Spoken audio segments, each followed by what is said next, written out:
Bienvenidos a todos, a Guillermo Fernández de Soto, director para Europa de CAF, y a don Luis Tejada, director de la ECID, a los equipos, por supuesto, de CAF, de la ECID, del Banco de España, al Ministerio de Educación, al señor embajador, representantes de embajadas, a la secretaria general y a todos ustedes, por supuesto.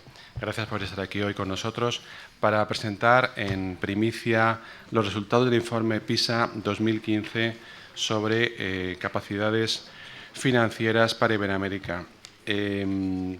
Tendremos el lunes otro informe de la OCDE, el Outlook para América Latina, pero hoy vamos a concentrarnos en el informe de la OCDE para la evaluación PISA sobre capacidades financieras.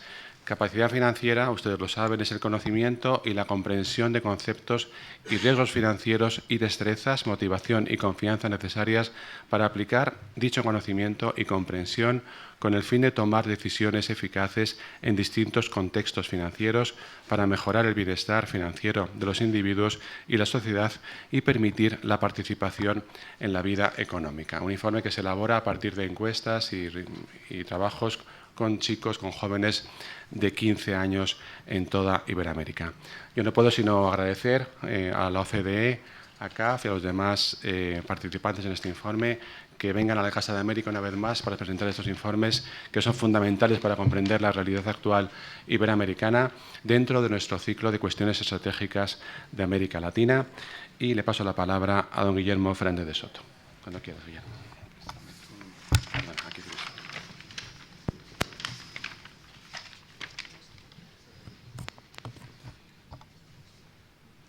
Apreciado Santiago, gracias de nuevo por recibirnos en la Casa de América. Quiero saludar muy especialmente al director de AECID, a Luis Tejada, que tiene una enorme responsabilidad en la cooperación de este país con Iberoamérica y hacer una tarea realmente ejemplar. Igualmente a nuestros amigos de la OCDE, a Juan, a Marta, que pues tuvieron la gentileza de invitarnos a que nosotros participáramos de este importante evento que hoy celebramos con la presentación de este nuevo informe de la OCDE. Al embajador de Panamá, que se ha vuelto un fiel presente siempre en todas estas actividades, le agradezco especialmente, embajador, su presencia.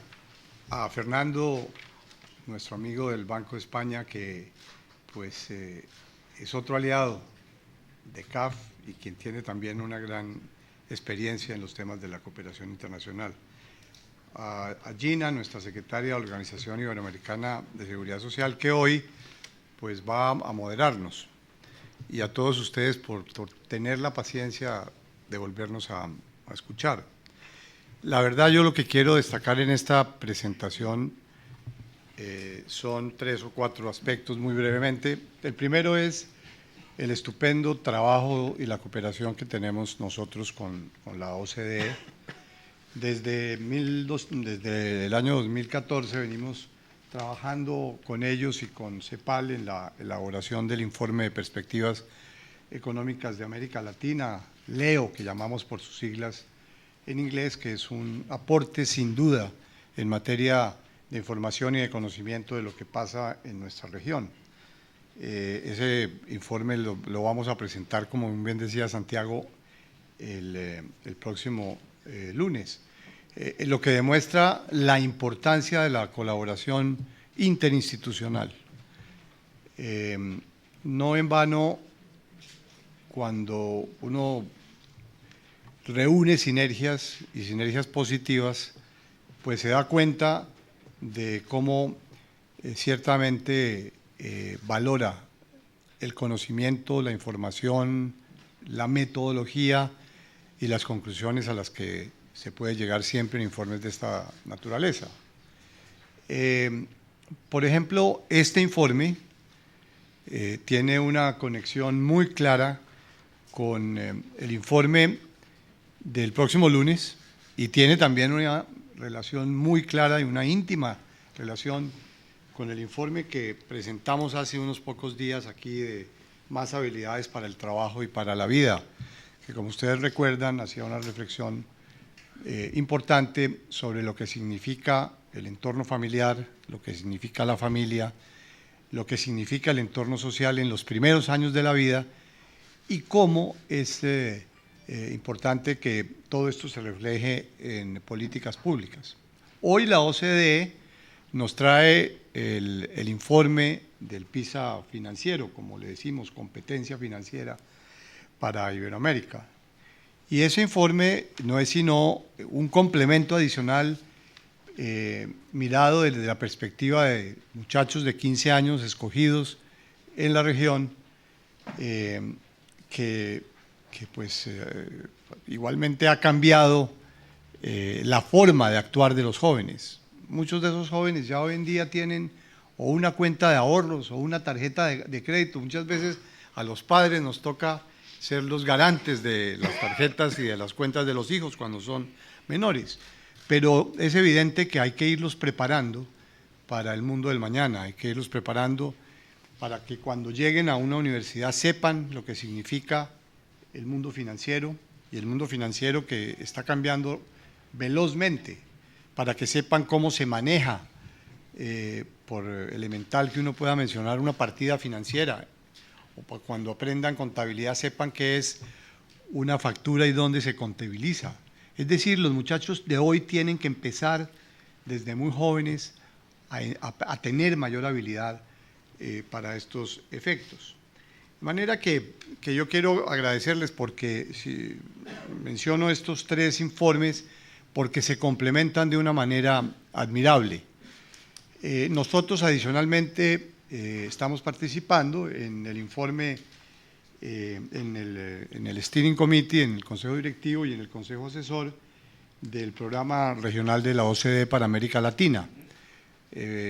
Creemos que este ha sido un esfuerzo significativo. Vamos a tener el próximo mes de junio, el día 8 de junio, una reunión de altísimo nivel en París, en la sede de la OCDE, invitados por la OCDE, con los más altos dignatarios de las instituciones que están trabajando en esta panorámica de la región. Por cierto, vendrá nuestro presidente Luis Carranza, será su primera presentación en Europa, en ese foro de la OCDE, y esto muestra la importancia que nuestro banco le asigna a este trabajo conjunto y a lo que se va en ese día a debatir, que es cómo podemos mejorar la cooperación interinstitucional en beneficio finalmente de la gente de la región. Quería hacer simplemente esas reflexiones. Creo que el informe nos traerá mucha información, muchas sorpresas, y en este mundo tan interconectado y en este mundo con tantas preocupaciones, sí es muy importante que los muchachos de 15 años y los que están inclusive siendo educados ya hoy en día desde muy temprana edad con cifras, y los que llegan a la universidad pues sepan qué hacer. Todo esto debe traducirse finalmente en políticas públicas. Aquí hay un buen ejemplo de lo que deberían los estados hacer con estas recomendaciones, traduciéndolas en políticas públicas, en una nueva pedagogía de educación, porque el mundo así lo demanda y la juventud y las nuevas generaciones así nos lo piden. De manera que muchas gracias de nuevo a la OCDE y a ustedes por su presencia en el día de hoy.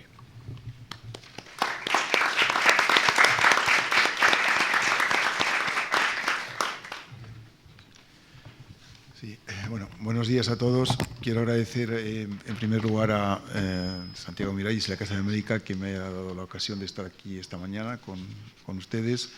Por supuesto a CAF y a Guillermo, con el que tenemos un diálogo muy fluido y esperamos aumentar nuestra colaboración y trabajo en el futuro.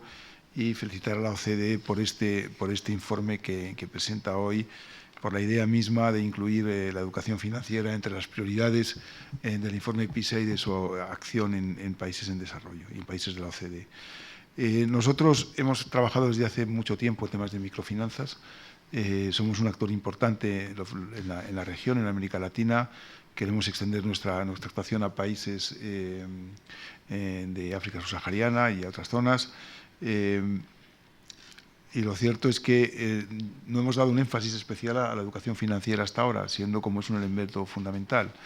En ese sentido, creo que este trabajo y las otras intervenciones que proponga la OCDE son muy complementarias con lo que venimos haciendo y que tenemos que, en nuestra perspectiva, tener un plan, un programa de asistencia técnica, de formación, empezando por los jóvenes, por la gente que está en los colegios, y quizás enfocando también a los adultos beneficiarios de nuestra actividad.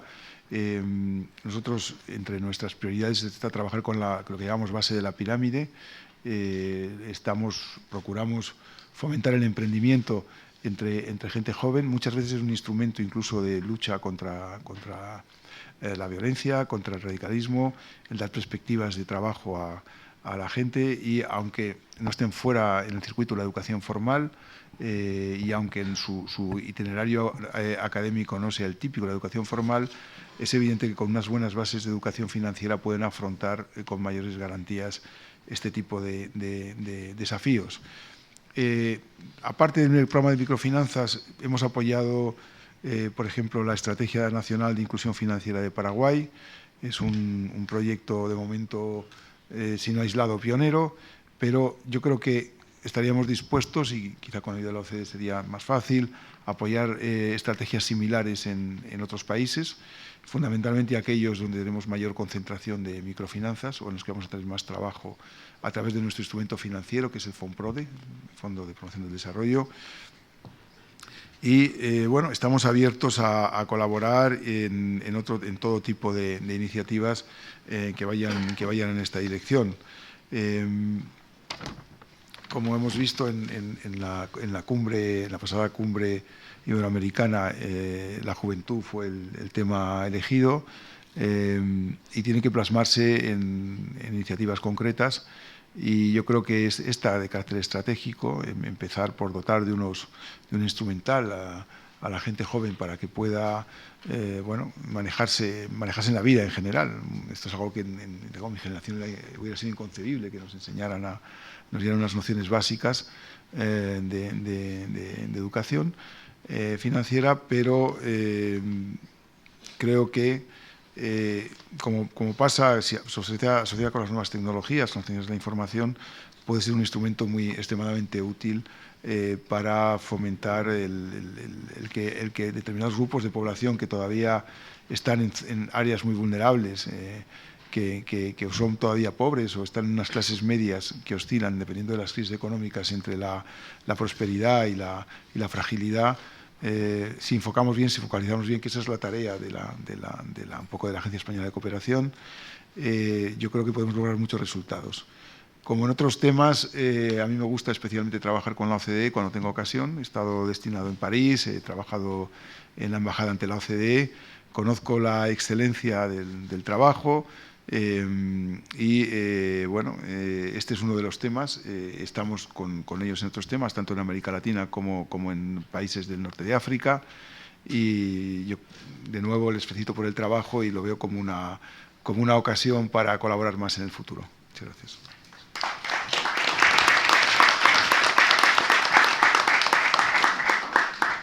Muchas gracias, director. Gracias también a ti, Guillermo.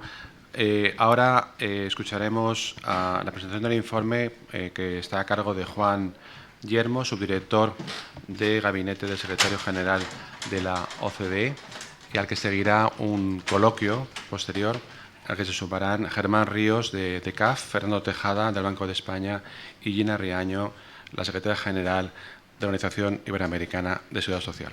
Juan, cuando quieras. Buenos días, señoras y señores. Un placer estar aquí con ustedes. Quería empezar agradeciendo a Santiago Miralles la calurosa acogida en este magnífico edificio, que es la Casa América, en la que ya hemos presentado anteriormente, en la que ya ha estado presente en la OCDE y en el que, como ya comentó también Guillermo, el mismo lunes próximo vamos también a lanzar un nuevo informe, esta vez conjunto con la CAF sobre América Latina. Quería también agradecer, por supuesto, a Guillermo el haber podido hacer esto conjuntamente, organizar el evento conjuntamente, y, por supuesto, a Luis Tejada de la ECI también, la buena colaboración que tenemos desde hace años en diferentes temas. El tema que vamos a presentar hoy, que de hecho se lanzó ya ayer, tuvimos un lanzamiento oficial con la reina máxima iba a decir de Argentina, de Holanda. Es argentina ella, pero sí es la reina. Cosa que es muy argentina. Se lanzó ayer el informe de competencia. Es un informe PISA en el sentido de que es la metodología PISA, que, como saben, es la referencia, ¿no?, en términos de educación, de evaluación de resultados y de competencias en temas de educación. Y lo que hemos hecho básicamente es extender esta metodología. A ver si consigo. Ahí vamos. Extender esta metodología a competencias, conocimiento y cultura financiera. Un poquito de resumen para aquellos que igual no saben mucho de lo que es PISA, pues poner un poquito el contexto de lo que es PISA. Estamos hablando de más de 500.000 de alumnos en 72 países a través de todo el mundo que son evaluados en temas de matemáticas, de lectura y otros aspectos del conocimiento, en materias troncales. Y lo que hemos hecho, lo hicimos en el 2012, es extenderlo, incluyendo un módulo de competencias financieras. Como ya he comentado Guillermo muy bien, tenemos una definición de lo que es competencia financiera en el ámbito de PISA, que básicamente es, por supuesto, es el conocimiento técnico, ¿no?, de temas financieros, que entraremos un poquito en detalle en lo que son en los diferentes niveles, ¿no?, de la graduación PISA, que, como saben, va del 1 al 5, pero también, o sea, incluye lo que es el aspecto de destrezas, pero también lo que es un poco la cultura, la actitud financiera, la conducta y la motivación hacia el ahorro, la conducta hacia el endeudamiento. Y todos estos actitudes que son también muy importantes a la hora de poder funcionar correctamente en un sistema financiero que cada vez, como sabemos, está más en la palma de la mano, ¿no?, o más bien en el aparato que tiene uno en las manos, el teléfono o a través de Internet. También quería comentarles que para nosotros, como para todos los miembros de la OCDE y los miembros de una red que tenemos internacional de educación financiera que se llama la INFE, en la que hay 110 países del mundo, para nosotros la competencia financiera es un pilar que llamamos de una trilogía de políticas hacia el consumidor financiero. Todo no se puede resolver con la educación financiera. Hace falta también protección al consumidor, hace falta también lo que se llamaría la inclusión financiera, tener acceso a los productos financieros. Entonces, esta trilogía financiera es lo que marca las políticas hacia el consumidor financiero. Y, por supuesto, hay que complementarlo también, como bien lo hacen los bancos centrales, con una política prudencial de regulación de las instituciones financieras. Entonces, una vez más, competencia financiera es uno de los pilares de todo el encaje que tenemos que tener para proteger mejor a los individuos y, sobre todo, a los jóvenes que cada vez están más expuestos a riesgos financieros. Y, concretamente, en América Latina, la problemática viene dada porque cada vez más los riesgos, que antes igual estaban mancomunados o estaban de alguna forma controlados o gestionados por el gobierno, se han transferido cada vez más al individuo. Y el ejemplo más claro en América Latina son los sistemas de pensiones.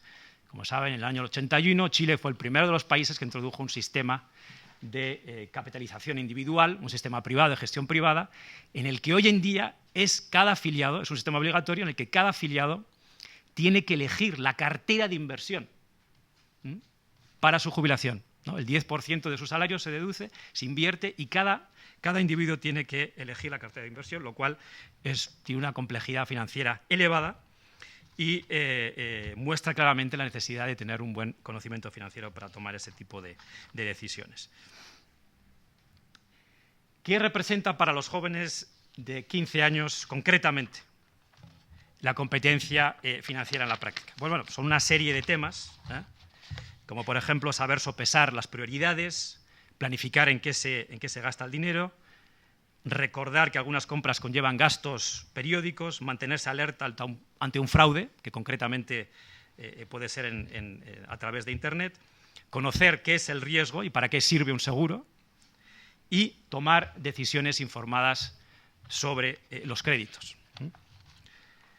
Nosotros, en el estudio PISA de competencia financiera, lo que hemos hecho es un análisis exhaustivo de los diferentes aspectos del conocimiento financiero que tiene que tener una persona, tanto en los contenidos como en los procesos, como en los contextos: educativo, el hogar, la familia, el individual y, por supuesto, el social.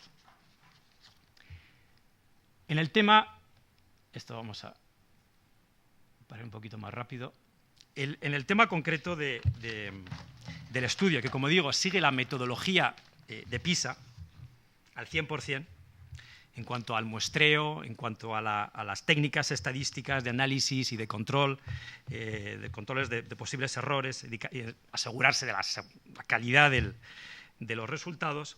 Lo que hemos hecho es básicamente una evaluación, unas encuestas de unos 48.000 alumnos en 15 países que han participado, países o regiones en algunos casos, ¿no? En el caso de China, por ejemplo, han sido 4 provincias: Shanghái, Jiangsu, Guangdong y Pekín.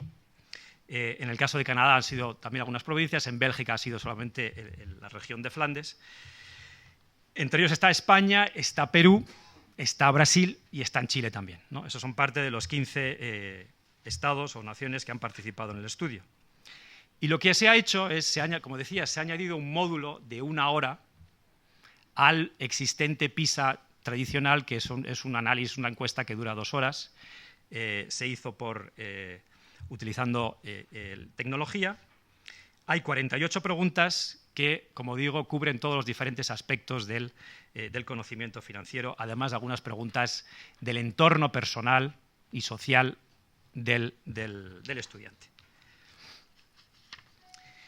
Yo creo que un tema que tenemos que tener muy en cuenta es qué es lo que está midiendo concretamente PISA. PISA no mide exclusivamente, como digo, el conocimiento teórico. PISA lo que mide es cómo ese conocimiento se aplica en la realidad en situaciones que a veces pueden ser situaciones que se encuentran en el día a día, pero situaciones que uno no puede simplemente memorizar y aprender ¿no? de una forma utilizando nada más que la lectura de un libro.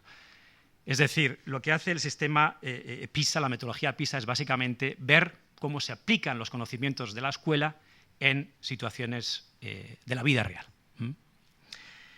Entonces tenemos, como decía, los 5 niveles de PISA que van del 1 al 5. En el nivel 1, por ejemplo, la pregunta básica para tener el nivel 1 sería presentar al alumno una factura y poder saber si esa factura la tiene que pagar él o la paga la empresa que le envía la factura. Así de sencillo, y es evidentemente a ese nivel, pues la gran mayoría de los niños llegan, niños y niñas de 15 años llegan. Pero luego, dentro de esa misma factura, se le pregunta, ¿puede identificar en esa factura cuánto es el coste del envío de ese producto? Digamos que uno le envían un iPad y uno tiene que identificar, ¿no?, dentro de la factura cuánto es el costo del producto y cuánto es el costo del envío. Y ahí nos encontramos de que hay un porcentaje importante de los niños y niñas que no consiguen responder correctamente, identificar cuál es el costo del envío dentro de una factura. O sea, no pueden interpretar, ¿no?, comprender lo que es una factura. En el caso de España estamos hablando del 25% de niños y niñas que no llegan a lo que sería el nivel 2 de conocimiento financiero. En el caso de países de América Latina, pues estamos hablando entre el 40 y el 50% de los niños de 15 años que no llegan a comprender una factura. Lo mismo, otro ejemplo podría ser que se ha aparecido en la prensa, en algunos artículos, el comparar la compra de tomates, asumiendo que a la persona le gustan los tomates, evidentemente, que no sea alérgica a los tomates, cuál es la motivación para llegar al nivel 1, ¿cuál es la motivación de que alguien, un niño de 15 años o niña de 15 años, pues no quiera comprar pues una caja de 10 kilos de tomates? Porque eso podría ser una decisión financiera mala. Bueno, pues hay muchas razones, ¿no? Primera, porque uno no necesita tantos tomates, o le va a dar un empacho, ¿no? O se van a estropear, ¿no? Entonces una caja de 10 kilos pues no interesa, ¿no? Pues es así de sencilla, y eso es el nivel 1. El nivel 2, llegar al nivel 2 sería decir, si a uno le ponen una caja de tomates de 10 kilos, en el que los 10 kilos le cuestan 22 euros, y lo compara con una compra al granel de los tomates, en el que el kilo cuesta, pues digamos, 2,50 euros o 2,70 euros, ¿qué es mejor? ¿Comprar la caja de 10 kilos por 22 euros o al granel por 2,70? Y ahí, efectivamente, la única cálculo que hay que hacer es dividir por 10, ¿no? Y ahí tenemos, una vez más, 25% de niños y niñas que no pueden responder correctamente a la pregunta de los tomates. Entonces, yo creo que es un tema, como digo, bastante serio, ¿no? Es un tema que requiere una conciencia y una claridad de cómo se puede atajar. Ya para completar un poco el panorama de lo que serían los diferentes niveles, este es el ejemplo de la pregunta de la nómina. Aquí estamos hablando ya de algo bastante más avanzado, ¿no? en la metodología PISA, que sería cómo reconocer, cómo explicar o cómo comprender lo que es una nómina y la diferencia entre un salario bruto y un salario neto después de deducciones. Y esto sería, en este caso, una respuesta correcta, en este caso, es lo que le llevaría al niño o la niña a alcanzar el nivel 4. ¿Es difícil? Bueno, es difícil en el sentido para que vean que efectivamente es algo que muy pocos niños llegan a este nivel. Y el nivel más alto sería este ejemplo del fraude bancario o un error bancario, que básicamente, en este caso, le preguntan al niño o la niña qué consejo le darían si uno recibe un correo electrónico sospechoso, en el que básicamente le están pidiendo sus datos bancarios, que se los envía a esta cuenta email, y entonces cuál debería ser ¿no? el consejo que debería darle amigo a este chico David que ha encontrado este correo electrónico. Hay que responder al mensaje electrónico y dar los datos del banco por internet. Hay que contactar con su banco y preguntar sobre el mensaje de correo electrónico. Y si el enlace es el mismo que la dirección web de su banco, hay que pinchar en el enlace y seguir las instrucciones y enviar los datos bancarios, ¿no?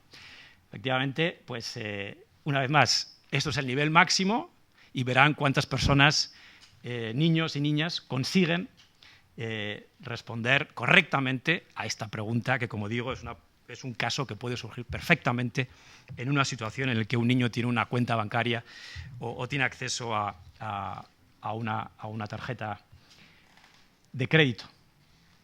Entonces, como decía, cada vez son más importantes estas competencias financieras. Aquí tienen un gráfico que les muestra cómo entre los niños... Perdón, se ha ido demasiado rápido. Los niños entre 15 y 24 años, pues en países como España, Estados Unidos, Australia, pues más del 80% tienen acceso o tienen una cuenta bancaria. En el caso de los niños que han estado encuestados en el estudio PISA, en España, como ven, es alrededor del 50% de estos niños y niñas de 15 años que fueron encuestados que tienen cuenta bancaria, pero lo que es verdaderamente más preocupante es que de este 50%, el 75% no llega al nivel 4. Y el nivel 4 es el que comentaba, ¿no? Es el que le permite a uno comprender una nómina, también le permite a uno comprender un extracto bancario. Como ven, España no tiene un resultado que está fuera de la media de la OCDE. Ven Estados Unidos, que es un país, ¿no?, muy bancarizado también, en el que también el 50% de niños y niñas que fueron encuestados tienen una cuenta bancaria, y tenemos un resultado parecido en Estados Unidos, en el que más del 60% de esos niños y niñas no llegan al nivel 4 que les permitiría comprender un extracto bancario. Entonces, el tema, como digo, es relevante, es de gran importancia, sobre todo también porque cada vez más los niños reciben ingresos, dinero, ya sea de forma informal, en forma de pagas o a través de alguna actividad laboral, por ejemplo, en los veranos. Y lo que vemos es también unos porcentajes elevados, en el caso de España y Chile, que tienen este tipo de datos, pues llegamos al 60%. En cuanto a los datos generales, ¿no?, que estos son los que la prensa le encanta presentar, como ven, España aparece alrededor de la media de estos 15 países, cerquita de la media que está, en la que estarían Polonia, Estados Unidos e Italia, que tienen resultados que no se diferencian significativamente. Y tenemos luego una serie de países, como ven, que estarían por debajo de España: República Eslovaca, Lituania, Chile, Perú y Brasil, que quedaría en la cola del pelotón de resultados. Para poder interpretar estos resultados hay que tener en mente que unos 75 puntos de PISA equivalenten más o menos a un nivel adicional. O sea, si uno pasa del nivel 1 al 2, son 75 puntos y así sucesivamente hasta llegar al máximo nivel, ¿no? Entonces, como ver, ahí tenemos una diferencia de 200 puntos prácticamente, o 160 puntos entre China y Brasil en cuanto a los rendimientos medios. Estos son los rendimientos medios de todos los alumnos. Luego, también hay que tener en cuenta que el rango de resultados muestra una gran variabilidad dentro de los propios países. Hay variabilidad entre los países de 150 a 160 puntos, pero dentro de los países encontramos aún mucha más variabilidad, y lo que vemos es, según nos acercamos más a los países de la derecha, nos encontramos cada vez más con un porcentaje elevado de niños y niñas que no llegan al nivel 2, que, como decía, es este nivel mínimo, digamos, para poder operar en la sociedad, para poder operar en cualquier transacción financiera, en cualquier decisión también de compra y de compra o de venta. Como ven, como decía ahí, Brasil a la cola, con más del 50%, más de la mitad de los niños encuestados no llegarían al nivel 2. Comparamos en el otro extremo con el caso de las 4 provincias chinas, en la que ven solamente el 13% en estas provincias que llegan al nivel 2, y como ven, España pues está bastante cerca de lo que sería la media europea, ¿no?, que está en el 22%. Ahora, esto ya lo he comentado, la gran variabilidad, ¿no? Yo creo que ese es el gran tema aquí, ¿no? Que hay un gran porcentaje de niños que están quedando descolocados, unos percentiles muy elevados de niños, y una gran variabilidad dentro de los países, entre familias, entre regiones, que necesita un mejor tratamiento a la hora de solventar el problema. Ahora, uno de los resultados principales del estudio es que si uno tiene un sistema educativo que está pues bien, pero digamos en la media de los países de la OCDE, pues es muy probable que la competencia financiera también esté alrededor de la media. Es decir, uno no puede esperar milagros que a través de, ya sea la educación financiera o a través de los otros mecanismos de los que vamos a hablar, uno tenga resultados en educación financiera, en competencia financiera, que sean muchos mejores de los que vemos en los resultados de PISA tradicional en las materias troncales, digamos, ¿no? Y esto es lo que mostramos aquí, en el que, como pueden ver, básicamente alrededor del 60% del resultado en competencia financiera viene explicado por el conocimiento en las troncales, sobre todo en matemática y lectura. Eso es obvio, ¿no? Si uno no puede leer muy bien o tiene problemas en matemáticas, pues es muy probable que tampoco sepa hacer, ¿no?, la elección entre la caja de tomates y el tomate al granel, ¿no? El caso de España, como ven, se sitúa ahí perfectamente en la media, ¿no?, de esa explicación del 60% por las troncales y 40% por otros factores relacionados con la educación financiera y la cultura financiera, ¿no? Pero hay un tema importante aquí, y yo creo que esto es el área en el que vamos a indagar más de vista al futuro, de vista al análisis, cuando vayamos a profundizar más en los datos que presenta este estudio. Y como ven aquí, lo que muestra esta lámina es como en algunos países el resultado de competencia financiera es mejor de lo que se explicaría exclusivamente en base a las competencias en matemáticas y lecturas. Es un tema muy importante. Quiere decir que hay algunos países en los que consiguen que los niños y niñas estén mejor preparados en temas financieros que lo que se puede explicar por su nivel de conocimiento ¿no? en lectura y en matemáticas. Concretamente está el caso de las provincias canadienses que hemos mencionado, el caso de Rusia, el caso de Bélgica y el caso de China, que como ven tiene un resultado pues, bastante espectacular, ¿no? Cuando uno lo pone en comparación con los otros. Siguen siendo 40 puntos, o sea, menos de los 75 que representa un nivel de PISA, pero sigue siendo un dato revelador que merece... Ahora mismo no tenemos la explicación, tenemos posibles explicaciones, no tenemos la explicación, ¿no? de este buen resultado chino, no solo en términos absolutos, sino también cuando uno tiene en cuenta el nivel de competencia general. Porque todos sabemos que en China el nivel general ¿no? el resultado educativo es mayor, ¿no? de los países de la OCDE, pero teniendo en cuenta eso, en competencia financiera también consiguen un resultado, como ven, que es de más de 40 puntos por encima de lo que se esperaría.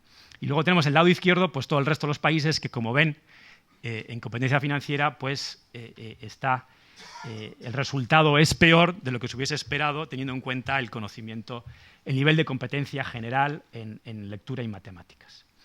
Un punto importante aquí, que en estos 4 casos, en Canadá, en Rusia, en Bélgica y en China, y hablaré luego un poquito de esto, han introducido la educación financiera en el currículo, de una forma o de otra. Luego podemos hablar en los paneles, en el coloquio, cómo se pueden introducir estos programas de educación financiera. En el caso de Canadá y el caso de Bélgica lo han hecho integrando la educación financiera dentro del currículo existente, ya sea materias sociales, ya sea materias económicas o materias sociales. Pero también, por ejemplo, en el caso de Rusia, están introduciendo un programa específico diferente de educación financiera, como también lo está haciendo, como saben, España y muchos otros países. De hecho, ya más de los 50 países, hay más de 50 países de los 110 de esta red que comentaba al principio, que tienen una estrategia nacional de educación financiera y están desarrollando algún programa de educación financiera, ya sea voluntario o integrado ya al currículo. Otros resultados interesantes de la encuesta PISA es que, aunque sí se encuentran diferencias de género, pues no son, en general no son diferencias muy importantes con algunas excepciones, como puede ser, como ven, el caso de Lituania o de la República Eslovaca, pero relativamente pequeñas en el caso de España, de Brasil, Perú y el caso de Chile, que como ven es el único de estos 4 en el que los chicos obtienen mejores resultados que las chicas. Pero como digo, no son diferencias muy importantes. Ahora, donde sí hay diferencias importantes, y esto era inevitable porque también es consistente con los resultados de PISA, ¿no? de las materias troncales, es que nos encontramos que hay una diferencia de media alrededor de un nivel entero de PISA entre los grupos más favorecidos socioeconómicamente y los menos favorecidos socioeconómicamente. Y ahí, una vez más, España estaría en línea con la media, ¿no? de los países de la OCDE. Esto es un problema que ya hemos resaltado en PISA. Es un problema, evidentemente, de la incapacidad que a veces hay en los países a poder corregir esas diferencias heredadas socioeconómicas debidos, ¿no? al entorno familiar, y no se consiguen corregir, y tenemos este tipo de diferencias en los resultados finales que, como ven, son muy importantes también en el caso de las competencias financieras. De hecho, como ven en esta lámina, tenemos en bastantes países de la OCDE que han estado en esta encuesta, hay un doble de probabilidad de tener un rendimiento bajo en competencia financiera si el niño o la niña proviene de un entorno socioeconómicamente desfavorecido. Entonces, efectivamente, esta sería una de las principales preocupaciones del estudio este PISA de competencia financiera. No solamente que en general hay una masa importante de niños y niñas que no tienen el suficiente conocimiento mínimo para poder operar, sino que además esos mismos niños y niñas suelen venir de un entorno desfavorecido. Luego, una yo creo que de las pocas gráficas realmente curiosas, porque hay mucho de lo que hemos averiguado que pues, es un poco, casi diría, lógico, ¿no? y preocupante, por supuesto, pero algo que ya venía un poco determinado por los resultados de PISA tradicional.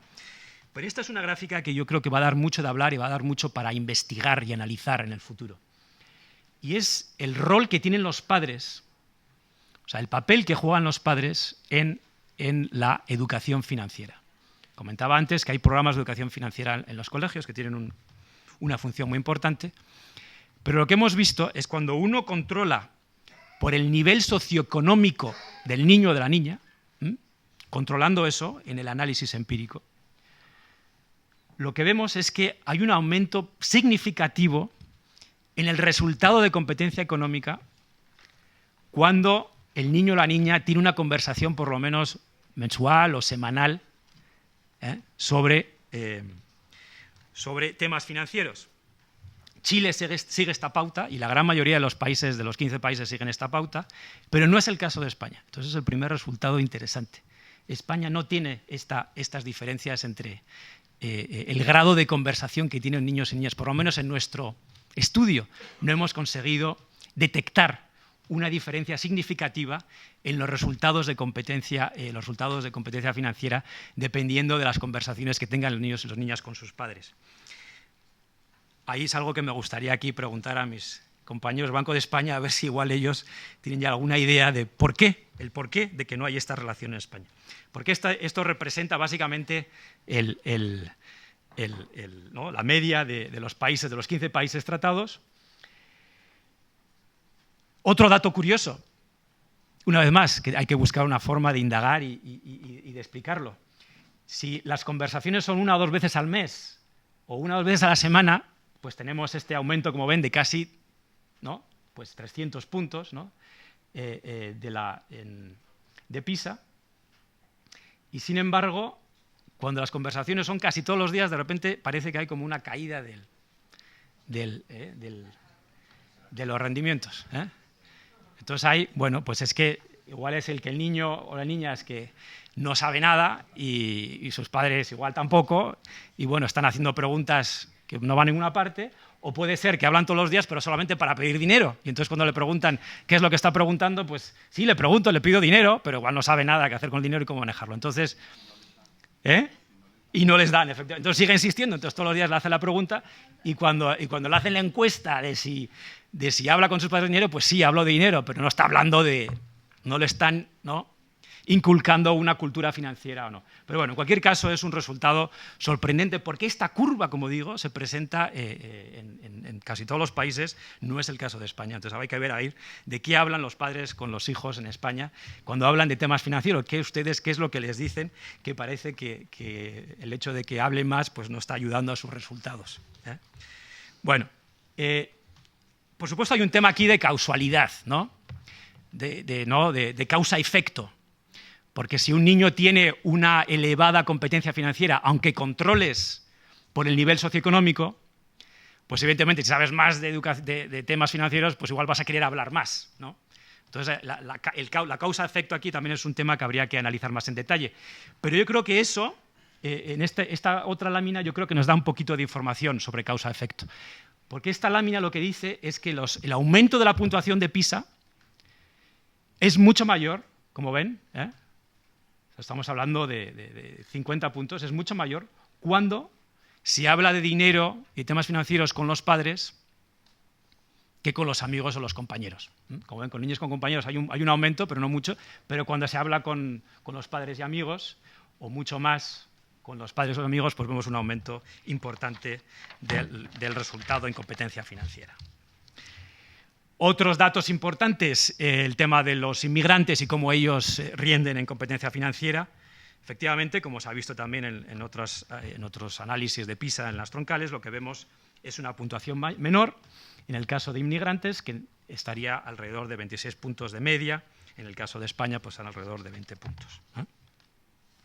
Ahora, un tema ligado a este aspecto del rol de los padres, y me gustaría indagar un poquito más. Porque vean aquí lo que tenemos en esta lámina presentado. Básicamente, lo que esta lámina demuestra es que los alumnos que tienen una cuenta bancaria, controlando, estamos aquí controlando una vez más por el estatus socioeconómico, pero el hecho de que tienen una cuenta bancaria les da un resultado mejor en competencia financiera. Y como ven, esto es un resultado que es bastante consistente, ¿no? Por lo menos en más de 2/3 de los países. Una vez más, no es un gran aumento, pero sí es un 20 puntos más de media en esos países en los que se ha hecho la encuesta. En el caso de España también, alrededor de 20 puntos, una vez que se controla por el estatus socioeconómico, que sería la columna esta amarilla que tienen ahí. Y lo que es interesante es que estos 20 puntos en los que mejora la competencia financiera a la hora de tener una cuenta, corresponden también a los 20 a 30 puntos que mejora la competencia financiera cuando se habla con los padres. Una vez más, dejando un momento el caso de España aparte. ¿Qué está ocurriendo aquí? Esto es una posible explicación, no digo que sea la única explicación. Ustedes saben que en casi todos los países un niño de 15 años no puede tener un acceso independiente y libre a una cuenta bancaria. Es el padre el que tiene que dar el consenso. Es el padre el que tiene, en muchos países, ¿no?, tiene que ayudar, no solo a aconsejarle, sino que tiene que controlar el acceso a la cuenta bancaria. ¿Qué puede estar ocurriendo? Que al momento de abrir una cuenta bancaria para el niño, obliga a los padres a hablar con los hijos para discutir cuándo se va a acceder a esa cuenta bancaria. Además, esta es mi hipótesis, la quiero compartir aquí con Luis y sus compañeros, para ver si podría darse el caso de que eso sea una posible explicación de que tenemos esta mejora, como digo, de 20 a 30 puntos, que es significativa, es importante, tanto cuando se habla con los padres como cuando se tiene una cuenta bancaria. Un resultado también que, como digo, necesita explorarse más y yo creo que merece la pena indagar más en el tema. En cuanto a otra parte del estudio, del informe que hemos lanzado, es mirar un poco a cuáles son, digamos, las externalidades positivas de la educación financiera, de la competencia financiera. Y yo creo que aquí pues hemos también mostrado algunos análisis bastante importantes que, por ejemplo, demuestran que la competencia financiera, los conocimientos, la cultura financiera, ayuda a tener una mejor actitud hacia el ahorro, a comprender mejor el impacto del endeudamiento, ayuda también a valorizar más la inversión y en capital humano, es decir, a seguir los estudios de secundaria a terciaria. Aquí tienen, por ejemplo, el caso de la actitud hacia el ahorro, con el porcentaje de niños, en la siguiente, aquí tienen el porcentaje, cómo aumenta la probabilidad de ahorrar, o de que el niño diga de que desearía ahorrar, cuando se tiene un nivel alto de competencia financiera con respecto a un nivel bajo de competencia financiera. Es una razón de probabilidades de prácticamente, como ven, de 3 a 1, en el caso del nivel 4 o 5 de competencia financiera. Así que, evidentemente, la competencia financiera, aparte de darle a uno el conocimiento técnico, también le da, la educación financiera le da también ese cambio en la actitud hacia el ahorro, ese cambio en la actitud hacia todos los aspectos de la vida, ¿no?, del niño. En concreto también, como decía, en el caso del deseo del niño o de la niña de continuar a estudiar ¿no?, en la educación terciaria, a seguir estudios universitarios, pues también viene determinada en parte por el conocimiento financiero, la competencia financiera, ayuda también a valorizar más el seguir estos estudios. Así que, y todo esto una vez más, estos resultados también vienen controlados por el nivel socioeconómico del niño y de la niña. Para concluir, yo creo que tenemos ya, como decía, en la OCDE, pues todo un historial, no solo de PISA, pero también de análisis de educación financiera, de programas. Como decía, son 110 países que continuamente nos están entregando mejores prácticas, ejemplos de cómo hacer las cosas mejor en este ámbito. Tenemos una serie de recomendaciones que salen, ¿no?, del análisis. La primera, la más evidente, pues es hacer más hincapié en los alumnos más desfavorecidos, ¿no? Eso es el enfoque general de cualquier política de educación, pero evidentemente en el área de competencia financiera también es importante. Ofrecer, evidentemente, la igualdad de género, ¿no?, el acceso a educación financiera, el acceso a todo tipo de programas de educación financiera, y pensar, esto es el área todavía en el que tenemos que igual tener más discusión, cada país lo está haciendo a su manera, pero cómo maximizar el impacto de los programas de educación financiera a nivel nacional, a nivel regional, a nivel local. Cada país lo está haciendo a su manera. Nosotros desde el 2005, como digo, lanzamos ya una recomendación aprobada por todos los países miembros, los 35 países miembros, que luego fue respaldada por los países del G20 y por todos los países de esta red de 110 países, que básicamente recomienda que se incluya, ¿no?, estos programas de educación financiera, ya sean asignaturas existentes, como un ejemplo, como lo hacen algunos de estos países que comentaba antes, como Bélgica, Canadá o China, o a través, ¿no?, de un módulo específico dedicado a educación financiera. Pero de una forma o de otra, como algo opcional o integrado en una asignatura o como algo específico, es algo que la OCDE viene apoyando y promueve desde hace, como digo, ya casi más de 20 años. O sea, no es algo que nos acabamos de decidir a raíz de este estudio de competencia financiera, que ya, como digo, es el segundo que hemos hecho. El otro tema, y volviendo a lo que comentaba antes, el rol de los padres es crítico aquí, sobre todo para los jóvenes, ¿no? Los jóvenes cada vez están más expuestos, ¿no?, a transacciones financieras, y el rol del padre y de la madre es esencial para poder dar una explicación práctica, ¿no?, de las situaciones a las que se enfrenten, sobre todo en los casos en los que hay cuentas bancarias o tarjetas de crédito o débito por medio. El rol de los padres es efectivamente primordial para poder informarles de cómo mejor gestionar sus ahorros. También en nuestras recomendaciones presentamos otras formas en las que se puede dar acceso al conocimiento a los individuos, a los niños y a los adultos también, a través de sitios de Internet, a través de programas extracurriculares, etc.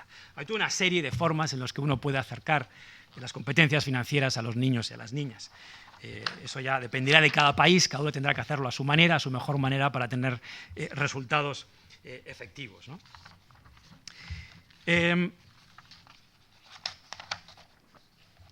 Bueno, estas son entonces las recomendaciones de política que comentaba.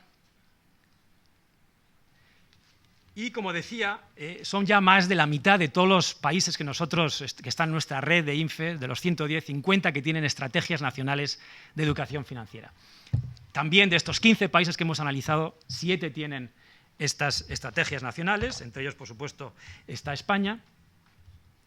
Y también una gran parte de estos países que hemos nosotros estudiado tienen, como digo, algún tipo de programa a nivel nacional o a nivel regional, integrado o no integrado. Una parte crítica de estos programas es la evaluación. O sea, uno está bien tener estos programas, pero si uno no sabe el impacto que está teniendo el programa, pues efectivamente uno no va a saber si el programa está bien diseñado o si se ha invertido bien el dinero en mejorar la competencia financiera.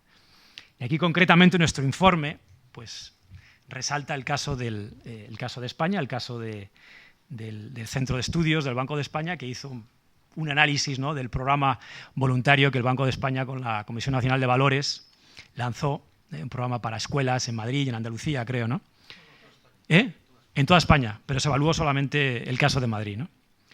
Y en el que muestra efectivamente una mejora significativa en los resultados de competencia financiera gracias a ese programa de educación financiera.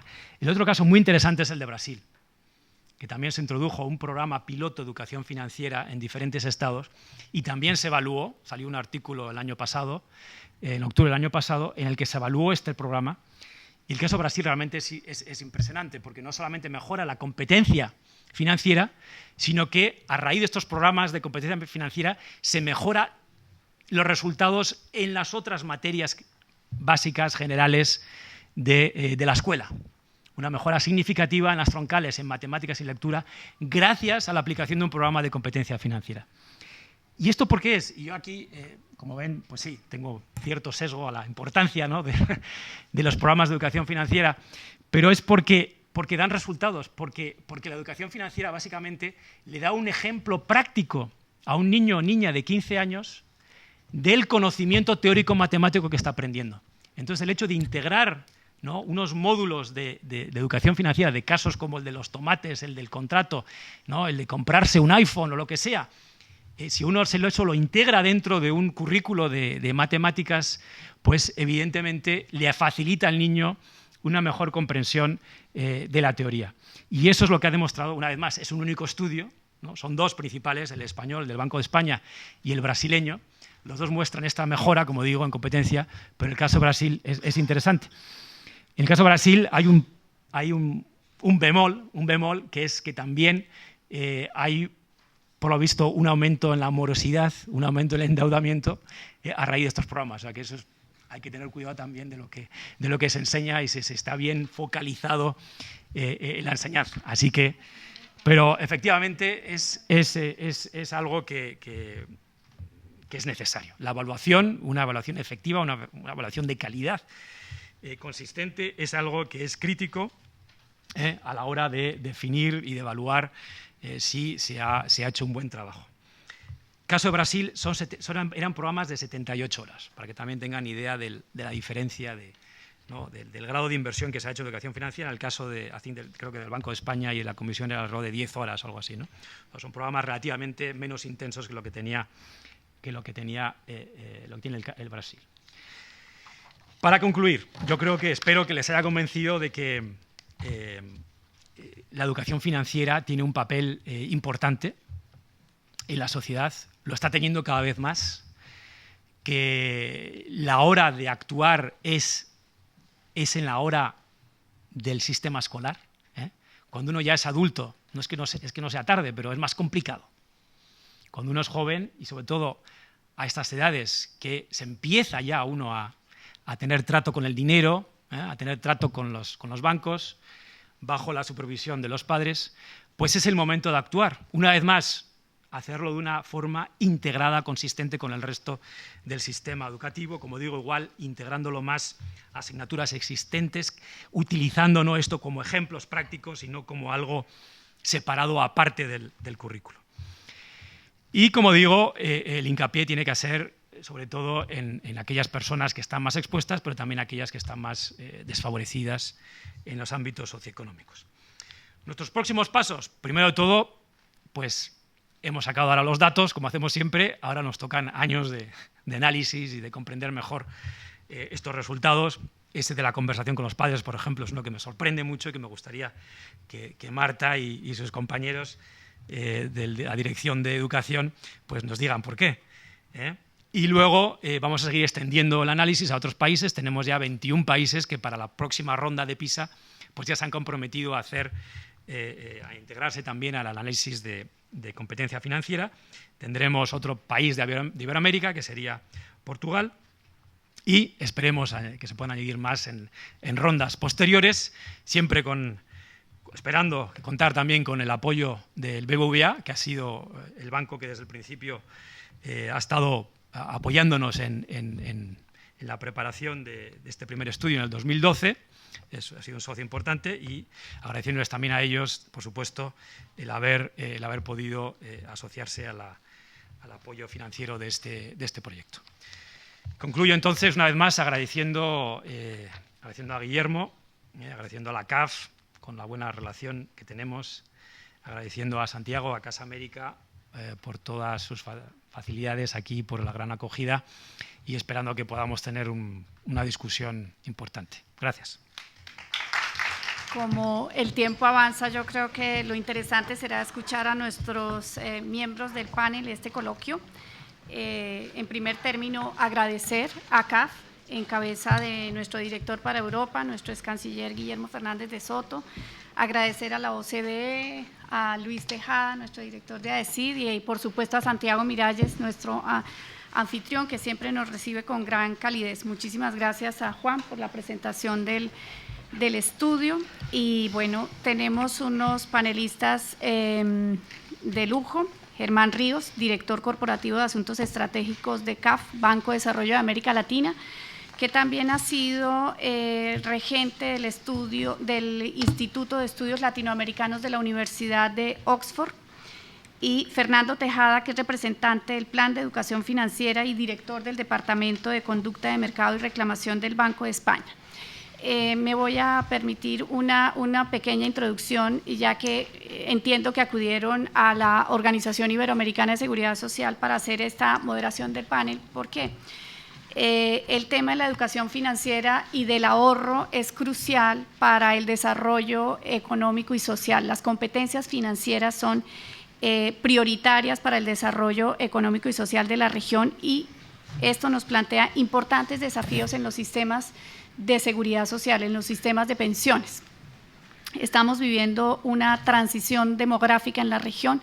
América Latina está envejeciendo de manera un proceso más acelerado del que vivió Europa, y como 4 de los países analizados corresponden a la Comunidad Iberoamericana de Naciones, España, Brasil, Perú, Chile, creo que es muy importante poner de relieve y de manifiesto lo que está pasando en la región en materia de ahorro, porque el principal instrumento para garantizar una protección económica en la vejez es el ahorro. Ya al inicio de su presentación, Juan nos decía cómo esto interfiere cada vez más en la seguridad social, los riesgos que tiene la falta de una cultura financiera en garantizar esa seguridad económica en la vejez. Adicionalmente, de este proceso de envejecimiento, la dependencia está bajando, es decir, que el bono demográfico se está terminando.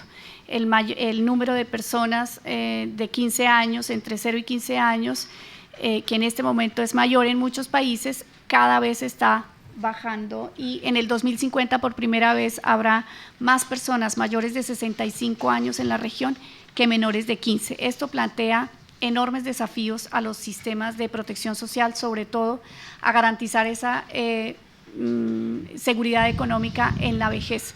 Y adicionalmente, ese periodo final de la vida se está prolongando cada vez más, ya vamos en tercera y cuarta edad, con lo cual debemos felicitarnos las sociedades porque este es un éxito en realidad del desarrollo social, no es es un problema de una parte por los desafíos que plantea, pero es un éxito por lo que se ha alcanzado.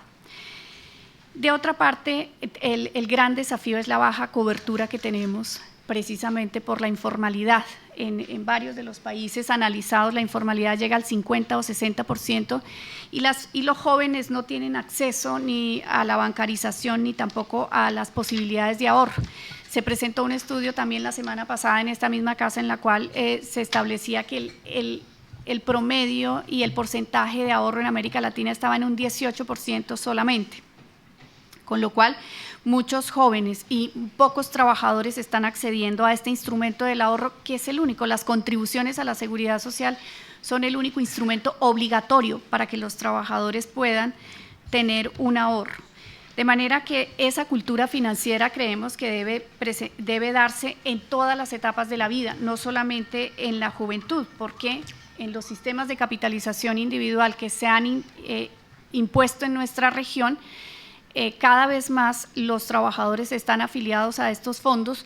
Sus extractos son ilegibles. Un trabajador no sabe cómo elegir un fondo, no sabe cómo elegir una portafolio de inversiones, y mucho menos si un traslado entre un fondo y otro le va a beneficiar o no.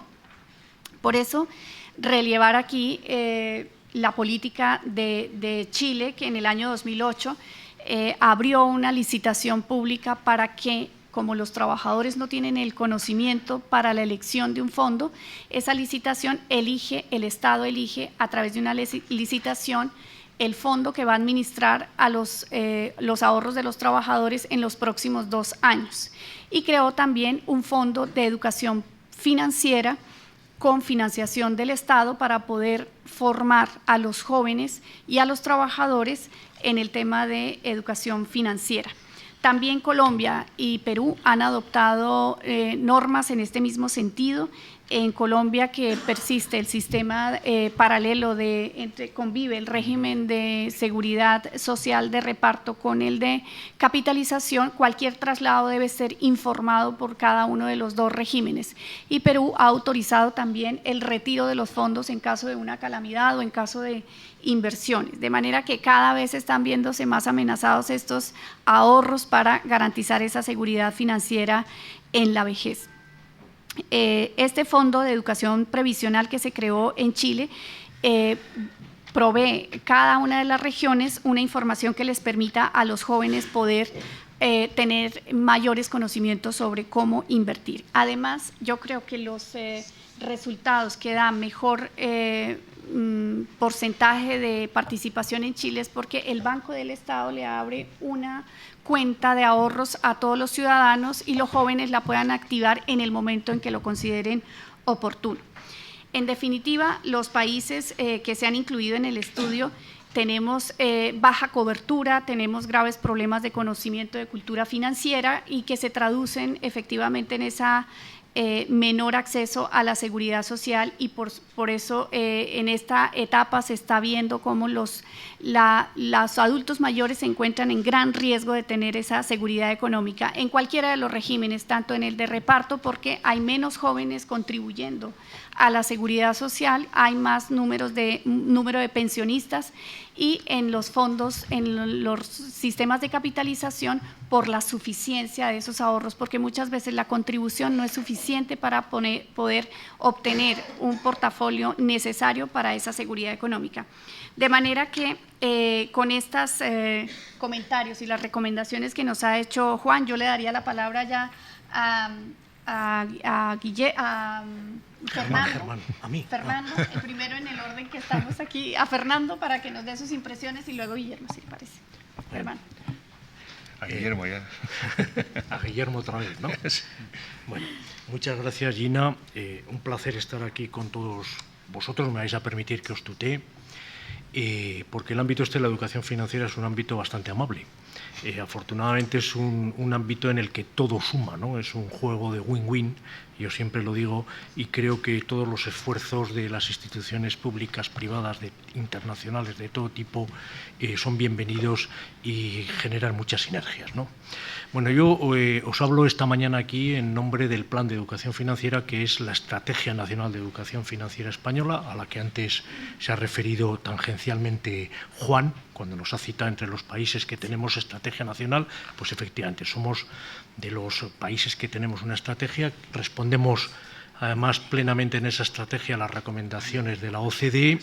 De hecho, formamos parte de la INFE, de la red que también ha referido Juan. En este momento en la INFE estamos el Ministerio de Economía, Industria y Competitividad, la Comisión Nacional del Mercado de Valores y el Banco de España como full members, como miembros plenos, y aparte de eso, si no recuerdo mal, hay dos instituciones españolas que están afiliadas, con estatuto afiliados a la INFE, que son el Instituto de Estudios Financieros de Barcelona y desde antes de ayer la Fundación UCEIF del Banco Santander y la Universidad de Cantabria. Entonces yo creo que la presencia española en la OCDE en el ámbito de la educación financiera es fortísima, somos bastante activos, en fin, participamos en grupos de trabajo y tenemos una estrategia que, insisto, responde a las recomendaciones que, como ha dicho Juan, se hicieron en el año 2005 por la OCDE y que luego fueron asumidas por el G20, no recuerdo ya en qué año, esto ya es para nota. Bien, como os decía, el Plan de Educación Financiera, la Estrategia Nacional de Educación Financiera en España es básicamente una estrategia promovida por estas tres instituciones a las que me he referido, el Ministerio de Economía, el Banco de España y la Comisión Nacional del Mercado de Valores, y es inclusiva en la medida en que pues funciona a través de convenios de colaboración con una multitud, con una multiplicidad, tampoco una multitud de instituciones públicas y privadas, fundaciones de todo tipo. Obviamente, uno de los stakeholders fundamental aquí es el Ministerio de Educación, no podía ser de otra manera.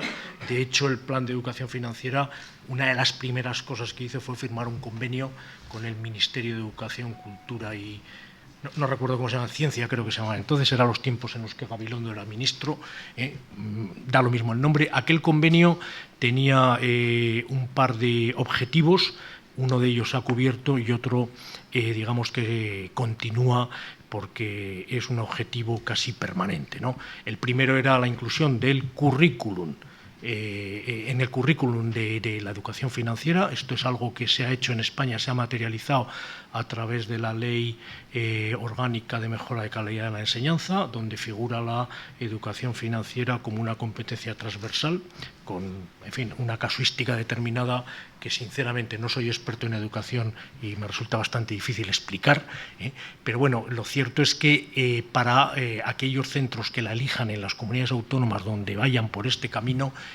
los chicos españoles de secundaria, sobre todo, pueden ir por el camino de la competencia financiera. La ley se ha traducido en reales decretos curriculares y posteriormente en cada comunidad autónoma han hecho sus decretos de implementación. Luego el aspecto, digamos, curricular en España está efectivamente cubierto, insisto, como una competencia transversal y no como un standing alone topic, que es el modelo que se ha seguido en otros sitios y que, bueno, pues aquí los expertos en educación consideran que era mejor ir por la vía de la competencia transversal. El otro objetivo del convenio con el Ministerio de Educación era poner en marcha un programa de educación financiera en los colegios, algo que efectivamente hemos hecho y que viene corriéndose este programa desde el año 2010-2011. Actualmente, digamos, en media tenemos unos 500 centros inscritos en este programa de educación financiera y entendemos que alcanzamos a un colectivo de 35-40.000 alumnos por curso académico. Es un programa que tiene 2 módulos de 10 horas y que se imparte libremente por los centros. Nosotros, vaya por delante, no entramos a los colegios. Como digo, yo sé bastante poco de finanzas y de educación, ni les cuento lo poco que sé, ¿no?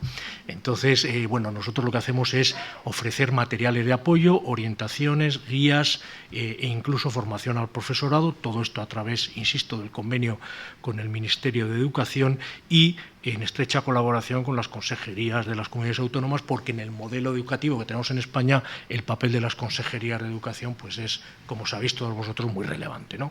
Bueno, el programa, la verdad es que estamos satisfechos de los logros del programa y creemos que sigue teniendo hueco, ¿no? Sigue teniendo hueco porque, bueno, se me ha olvidado deciros, claro, el programa es, insisto, extracurricular.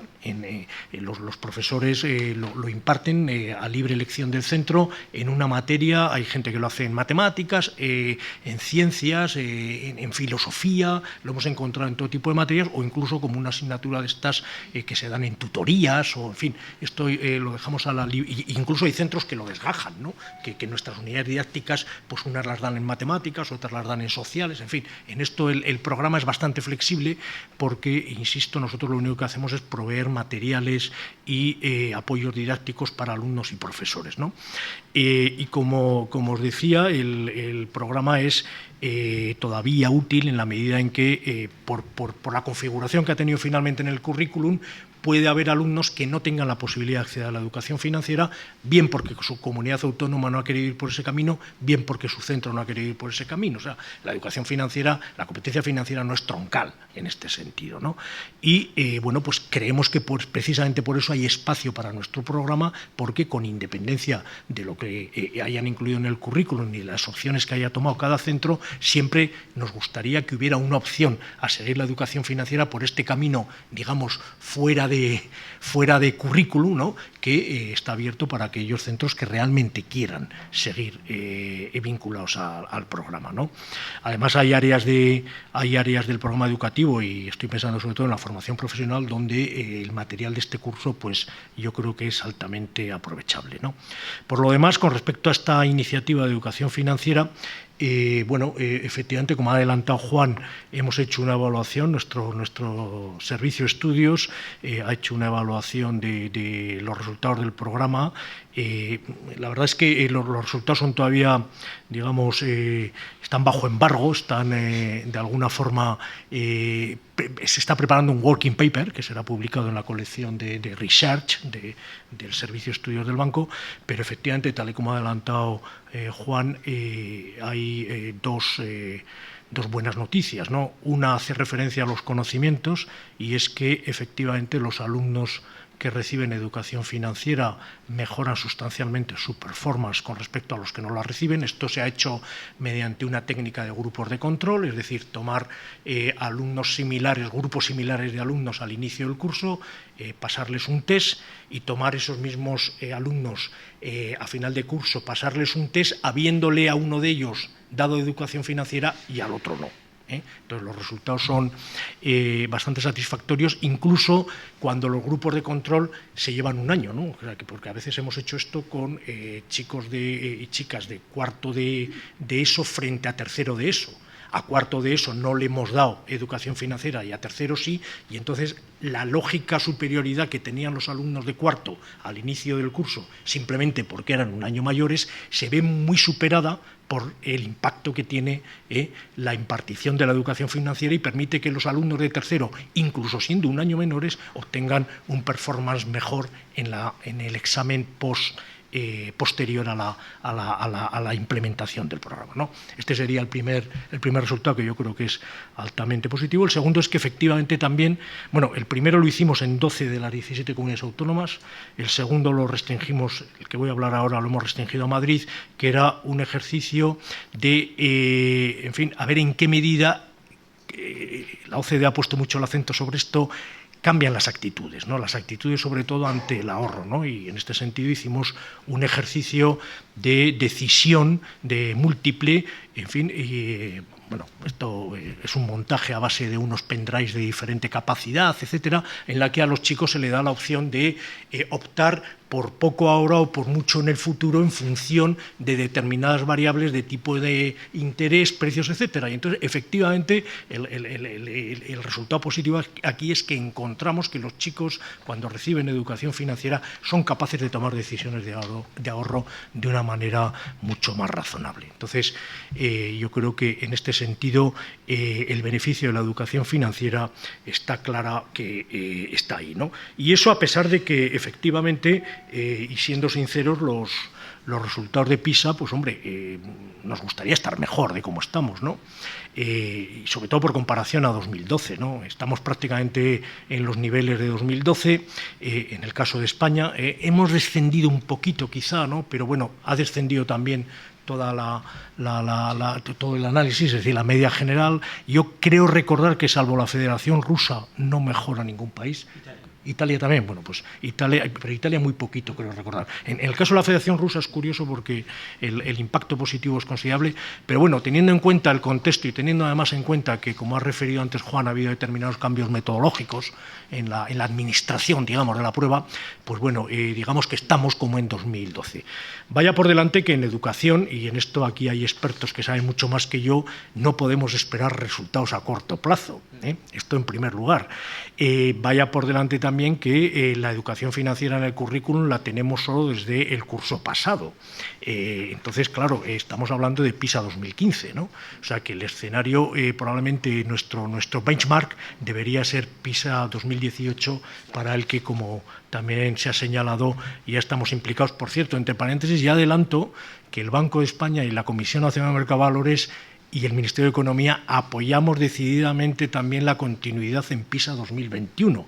Lo hemos dicho, nos han preguntado en la INFE, y vaya por delante que por nuestra parte tenéis todo el apoyo del mundo para que España esté en PISA 2021, porque lo que es una pena es que se descuelguen países.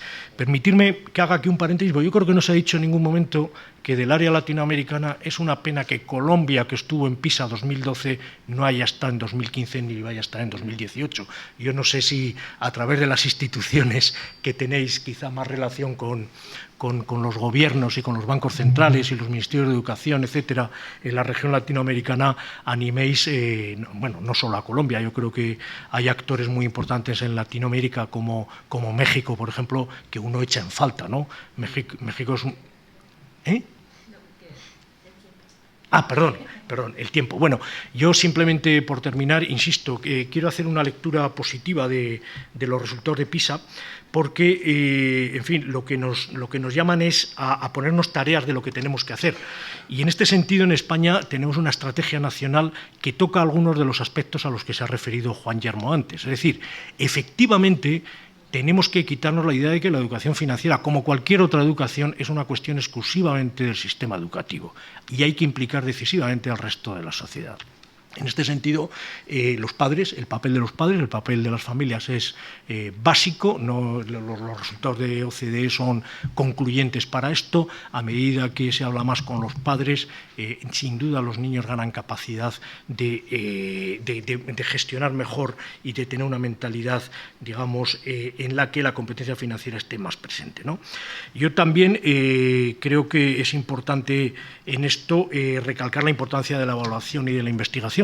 Y en este sentido también adelanto que desde el Plan de Educación Financiera se está corriendo en estos momentos, bueno, se están analizando ya los datos, el trabajo se ha hecho, el trabajo de campo ya se ha hecho, una gran encuesta nacional en España de competencia financiera. Vamos a tener por fin una primera medida de la competencia financiera de los españoles.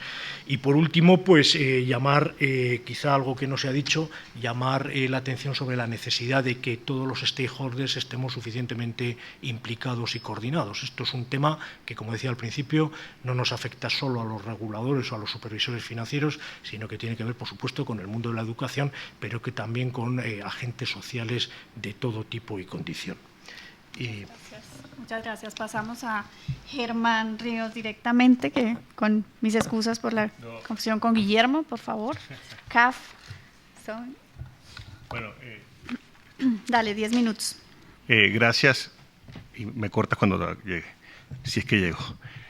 Gracias a la OCDE por la invitación a coorganizar este panel.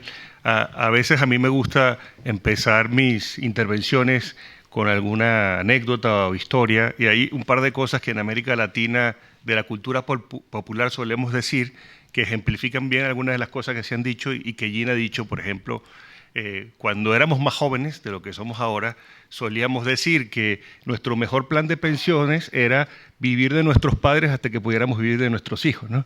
Era la expresión de, y aunque suena a un chiste cruel, la mayoría, si tienes al 50% de la población de la región que no está cubierta por sistemas de seguridad social, en muchos casos esa es la realidad.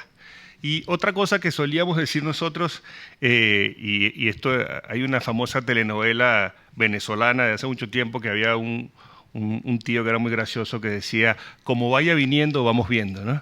Y esa era un poco la actitud de aquellas cosas de que a veces a ciertos niveles de ingresos, la poca plata que te entra, te la gastas, y luego esto de pensar en el ahorro, en decisiones financieras más sofisticadas, es mucho más complicado. Y quería empezar con esto porque la verdad que este es un tema que es fundamental para América Latina. Inclusive me atrevería a decir que es mucho más fundamental que para algunos países de la OCDE que tienen ya algunos de los deberes hechos. Y antes de contarles por qué esto es una pieza del rompecabezas y no lo es todo, sino hay algunas otras cosas que nosotros tenemos que tomar en cuenta, me gustaría compartir con ustedes algunas limitaciones que América Latina tiene, además de la poca calidad y cobertura de la educación financiera, porque algunas veces no vale de mucho saber mucho de educación financiera y querer tomar decisiones de ahorro y hacer ciertas cosas cuando en realidad tú no tienes muchas opciones para escoger, ¿no? Y uno de los problemas que tenemos en América Latina es que nuestros sistemas financieros están seriamente subdesarrollados, ¿no? Y quería darles un par de ejemplos de cosas. Por ejemplo, en América Latina, el crédito que le dan los bancos al sector público es apenas el 30% del Producto Interno Bruto, que cuando lo compara uno con, por ejemplo, países de la OCDE, el promedio es 80% del PIB. O sea, ya estamos entrando con un hándicap importante. Otro tema importante es la ineficiencia de los sistemas. No solamente son pequeños y no cubren las necesidades, sino que son ineficientes. El promedio del spread entre la tasa a la que prestamos y a la que nos dan los ahorros es aproximadamente 10 puntos. Esto es casi igual a África subsahariana. Es decir, digamos, son sistemas que son bastante ineficientes. Y pónganse ahora ustedes en los zapatos de una persona latinoamericana con las características que Gina describió muy bien, con bajo ahorro, con altos niveles de informalidad, con alta desigualdad, ¿no? Y con poca educación, no solo financiera, sino en general con malos resultados del PISA, que tiene que tomar decisiones financieras en un entorno tan complicado como el que les acabo de describir. Y lo que suele pasar es que los mecanismos más comunes de ahorro en nuestros casos son bajo del colchón, ¿no? Muy famosa la expresión en América Latina, o otros mecanismos informales, por ejemplo los SANS, donde la gente ahorra en clubes, que por cierto en el informe que Gina comentaba de la semana pasada que estuvimos aquí del ahorro, contaron una experiencia interesantísima en Chile para incrementar el ahorro, que era hacer una especie de ahorradores anónimos al estilo de Alcohólicos Anónimos, donde la gente se reunía en círculos y decían por qué era bueno ahorrar para tomar decisiones en el futuro. Y me pareció una iniciativa muy interesante. Y este tipo de limitaciones hace que nosotros como Banco de Desarrollo, con una gran cobertura en América Latina, no podemos simplemente apostar por la educación financiera, cosa que hacemos porque nuestra representante del programa de educación financiera acaba de estar en la presentación de los resultados en París, pero tenemos que mirar el paquete completo. Si tenemos que trabajar con el sistema financiero, tenemos que trabajar con el microcrédito, tenemos que trabajar con el gobierno corporativo y tenemos que trabajar también en varios de los temas que hacen que estas restricciones, tanto del lado de la demanda de instrumentos financieros como en el lado de la oferta, son problemáticos para la región. Ahora, déjeme volver al PISA y a educación, porque primero quería hacer esta digresión, porque es importante poner el contexto que es bastante diferente el de América Latina al resto del mundo, pero sí quisiera dar algunas buenas noticias sobre lo que está pasando en la región. Juan nos adelantó algunas noticias. Yo creo que algo que pasó en América Latina que vale la pena destacar es que los programas sociales de América Latina, que son innovadores, que fueron muy disruptivos en su momento cuando se implementaron, que son estos cash transfer programs, que básicamente tú das dinero a la gente para que haga un comportamiento que tú crees que es deseable, como enviar a los niños al colegio o darles nutrición. Muchos de esos programas se canalizaron a través del sistema formal bancario. Y el caso de Brasil es un ejemplo interesante porque gente que no tenía ni idea de manejar cuentas bancarias o tarjetas de débito, de la noche a la mañana, gracias al programa de inclusión financiera, que no era de inclusión financiera, sino era de transferencias no condicionadas, condicionadas, terminó teniendo instrumentos financieros y empezó a conocer un poco de estos instrumentos financieros, lo cual creo que es un caso interesante para estudiar y lo dejo acá. Pero también interesante es que evaluaciones de los programas de cash transfer lo que mostraban era que la gente aprendía a manejar ciertos instrumentos financieros, pero se quería gastar toda la plata. Entonces, por una parte, ayudaba a tener mayor conciencia de lo que existía, pero por la otra, el incentivo era a no ahorrar. Y yo creo que ese es un tema importante. Y quería destacar un par de cosas sobre lo que CAF está haciendo en el tema de educación financiera. Lo primero es, nosotros, como el tema en América Latina, debido a las características que dije anteriormente, es un tema, es cierto, de la juventud de los niños, es un continente joven, pero no es solamente de la juventud de los niños, es un problema, como bien decía Gina, de la gente mayor. O sea, educación financiera para nosotros es un reto mucho más importante porque no solo tenemos que introducir estos contenidos probablemente a nivel de la educación escolar, pero al mismo tiempo tenemos que ver cómo incluir a la gente que está excluida con también mecanismos de educación financiera de alguna forma. Y esto en nuestros programas y en nuestras encuestas, nosotros no lo hacemos solo con los niños, sino lo hacemos con todo con todos los estratos de la población.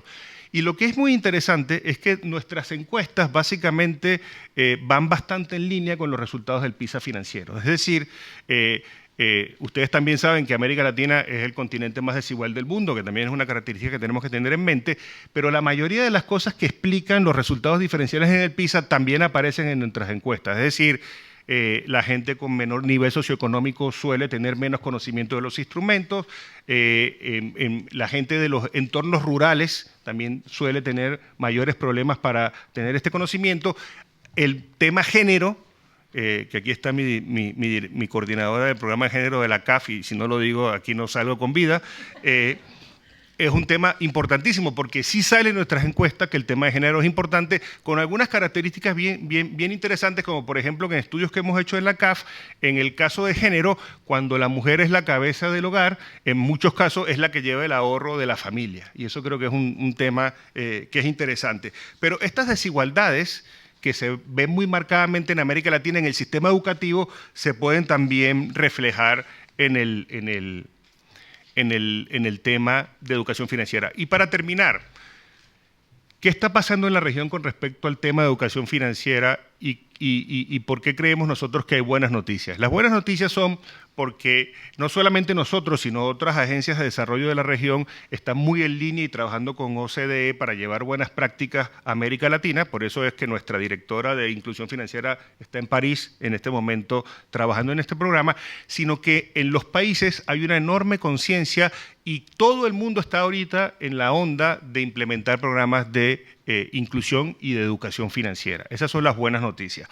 La no tan buena es que, como en el caso de Perú y en el caso de Brasil, en los casos que hemos discutido anteriormente, pero también está pasando en Colombia y en otros países, son cosas que han empezado muy recientemente. Es decir, no tenemos la capacidad todavía de evaluarlos. Pero yo quisiera terminar recogiendo un poco lo que decía Juan sobre la evaluación del programa en Brasil. Yo creo que el hecho de que hayamos evaluado un programa en Brasil de educación financiera y que nuestros resultados hayan sido positivos en el sentido de que efectivamente ha mejorado las capacidades y ha mejorado la actitud, que lamentablemente no tengo tiempo de hablar del tema de la actitud, pero es un tema muy importante en el caso latinoamericano, hacia el ahorro es importante. Y nosotros, obviamente, seguiremos trabajando con nuestros países miembros en implementar de una manera correcta, aprendiendo de las buenas prácticas, este tipo de programas en la región y tratando un poco también de ver cuáles son los hándicaps o las cosas que hacen bastante diferente en nuestro caso para poder tener una intervención bastante integral. Muchísimas gracias.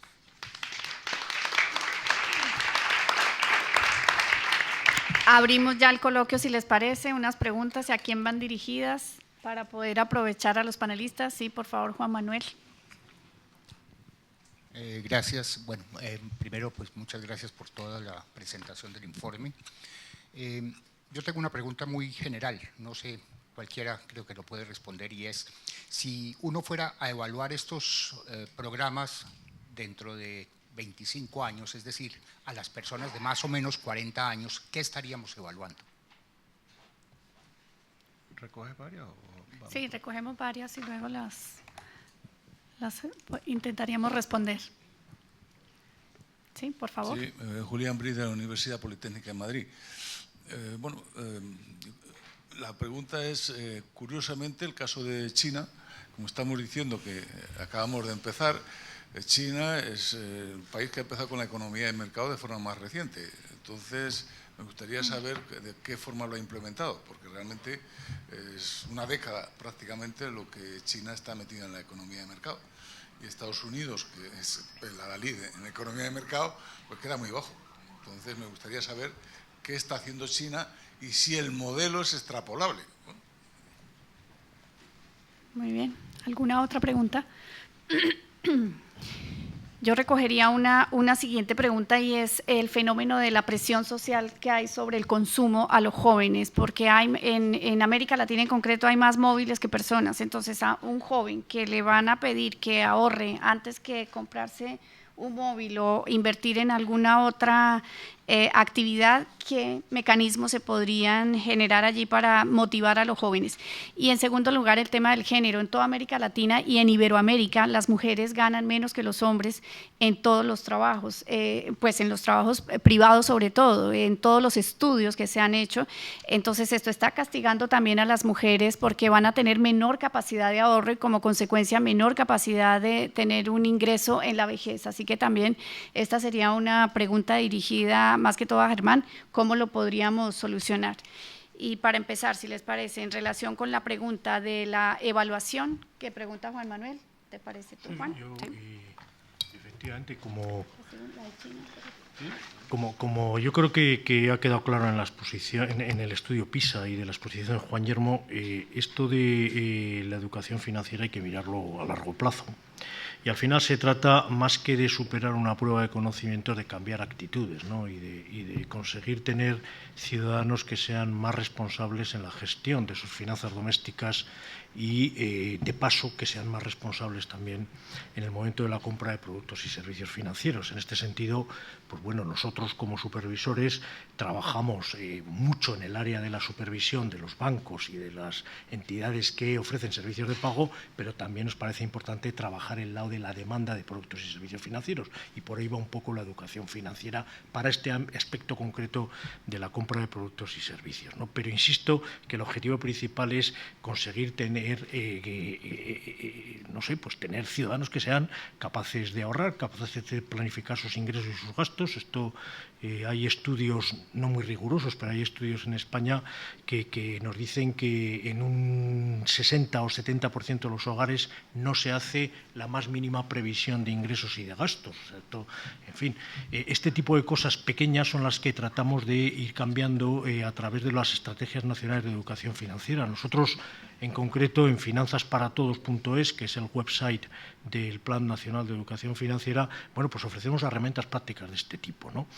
Sembrando en la escuela, probablemente lo que consigamos es un efecto multiplicador de las otras acciones que están contempladas dentro del plan para colectivos de adultos. O sea, esto creo que Juan Yermo lo ha dicho antes, ¿no? Como en casi todos los ámbitos de la vida, la educación temprana es la mejor educación, y esto no es distinto de aprender idiomas o de aprender a esquiar o de aprender a montar en bicicleta. Es decir, en la medida en que los muchachos sean capaces de adquirir determinadas habilidades financieras y de adquirir determinados hábitos financieros en los colegios, pues bueno, dentro de 25 años serán adultos capaces de tomar decisiones financieras más razonables, y en ese sentido ganará la macroeconomía porque habrá una mayor tasa de ahorro, y ganará también la microeconomía en la medida en que tendremos ciudadanos mejor preparados para enfrentarse a la oferta de productos y servicios financieros. Este sería un poco el desideratum de aquí a 25 años. Muchas gracias. Germán, para el tema de género. No, agregando a lo que tú preguntas, normalmente, o sea, no me quiero poner muy técnico con el tema, pero normalmente lo que uno hace es cuando uno aplica uno de estos programas, tiene la población a la que se lo estás aplicando. Cuando comienzas, normalmente no lo puedes aplicar a toda la población. Entonces, simplemente tomas el grupo que utilizaste y lo comparas con el grupo que no recibió el programa. Normalmente no se hace hasta tan largo plazo, pero tienes un grupo control y tienes un grupo que recibió el programa. Y finalmente lo que haces con el grupo que recibió el programa es si hay algún cambio en los dos grupos de comportamiento. Eso no solo se hace para este tipo de programas, sino se hace en general para todas las políticas públicas, pero lo que tú estás buscando es que el grupo al que fue sometido el programa saque una mayor nota en PISA, por ejemplo, que podría ser el resultado deseado. Obviamente ya no lo van a hacer porque ya no tendrán 15 años, pero o que cuando le hagas la encuesta, su conocimiento de temas básicos financieros los hayan obtenido. Pero ese es más o menos el tipo de metodología que se utiliza para evaluar. El tema de actitud, que también mencionó Gina, que lo quería, porque además dijo lo de los móviles, que yo creo que es un tema importante. Básicamente, el tema del inmediatismo es un tema apasionante, porque nosotros para estas cosas no tenemos tantos instrumentos para estudiar. Tenemos ahora la economía del comportamiento, que es ver cómo cambia esto el comportamiento de alguna persona haciendo ciertas acciones. Como yo decía antes de los programas estos de cash transfer, lo que básicamente hacen es que tú averigües que es importante mandar a tu hijo al colegio porque está recibiendo una retribución monetaria, pero la idea es que en el futuro ya te des cuenta que eso era importante de todas maneras, aunque no te dieran el dinero, y estás tratando de hacer la cosa. En el caso acá, de lo que se trata un poco es de que la gente vea que obviamente intercambia el consumo de hoy por el consumo del futuro, y que en algunos casos el consumo del futuro puede darle muchos más beneficios, y para eso está el ahorro. Digamos, tiene que saber que a lo mejor ahorrar le permitirá no comprarse el celular hoy, pero tal vez ir a una mejor universidad en el futuro. Obviamente esto es un tema de valores y cultura complicado de hacer, pero es el tipo de cosas que hay que hacer. Y en el tema de género, en particular en el caso de América Latina, obviamente nosotros no podemos hacer políticas públicas si no tenemos en cuenta cuáles son las diferencias. Y en el caso nuestro, al tener diferencias no solo de género, sino también por nivel socioeconómico, etcétera, se hace más complicado el diseño y la ejecución, ¿no? Porque tienes que tomar en cuenta a esos grupos a los cuales sabes que están en desventaja, y tienes que tratar de que hagan el catching up, pues, que alcancen. Entonces, por ejemplo, para dar el ejemplo de cómo Violeta, que está acá, lo haría en el caso de educación financiera, si digo algo que no es, por favor, me aclaras, es que al diseñar la política pública o el programa, tú tienes que tener en cuenta cuál es el papel de la mujer en esa política. Y lo que hace el banco básicamente, no solo en el tema de educación financiera, sino en todos nuestros programas, es ver cuál es el impacto en la mujer y cómo logras que ella se iguale de alguna forma en los hombres. Y en el caso de educación financiera, si nuestras encuestas nos muestran que el programa o que la mujer está mucho más atrás que el hombre en temas de conocimientos básicos financieros, el programa que nosotros vamos a diseñar con la ayuda de Violeta tiene que ser un programa que esté bastante targeted, en el sentido que tenemos que apuntar o tener módulos especiales solamente que cubran el tema de mujer. Muchas gracias. Y para la pregunta del profesor de la Politécnica le pediría a Juan Yermo, y si no hay otra intervención, para que cerráramos el panel. Sí, bueno, buena pregunta sobre China, ¿no? Yo creo que hay que volver un poquito al estudio general de PISA, ¿no? Que ya ha hecho análisis del caso chino como se hizo del caso finlandés. No es algo específico de competencia financiera, es algo general de un sistema que hace mucho hincapié en aquellos colegios, en aquellos niños y niñas, alumnos de bajo rendimiento escolar. Hay un esfuerzo mayor, hay una mayor preparación del profesorado y una atracción del profesorado de calidad hacia aquellos colegios que tienen alumnos que no dan tan buen rendimiento escolar. Entonces, el hecho de que tengamos buenos resultados en estas provincias de China, en los resultados generales de PISA, pues es normal también que se den buenos resultados en competencias financieras. Pero ¿por qué? Igual indagando un poco más, ¿por qué concretamente cuando controlamos por el resultado general de PISA, China también da mejores resultados en competencia financiera y concretamente con respecto a Estados Unidos, que tiene una experiencia de capitalismo evidentemente mucho más desarrollada? Pero es curioso que en el caso de China, sí es verdad que la economía de mercado es limitada y es reciente, en los temas, las asignaturas que tocan temas como la economía del hogar, manejar presupuestos y la propia instrucción sobre la economía de mercado, se incluyeron en los programas de educación ya desde los años 90, del momento de la reforma, ¿no? De la gran reforma china hacia, ¿no?, una economía de mercado gradual. Es curioso, se hizo una transformación del propio sistema de educación que incluyó algunos aspectos que podríamos llamar, no era un programa de educación financiera, evidentemente, pero sí era un problema un poco de, digamos, de economía general, economía del hogar y ¿no?, el rol de